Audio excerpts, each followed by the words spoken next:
Fire Mercantile has been an idea in my head for a while, and when you think about buying a new fireplace, whether it's gas logs, a wood stove, or an insert, do you call your chimney sweep or do you go to a hearth store? I think a lot of people think that maybe you go to a hearth store. We just wanted to bridge that gap a little bit, and we wanted to give them a better experience that says not only are we going to be the ones that you buy the product from,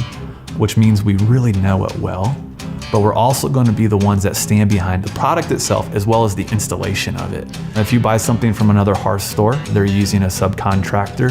or outsourced labor to get the work done, whereas for us, you're going to buy it from us, and then we're going to do the installation and then the continued maintenance of the appliances that you purchase from us. I think we can give our customers a better experience by way of just making that a one-stop shop to some degree. I really believe it's going to serve our customers better than anything that has been normal for our industries that we're part of.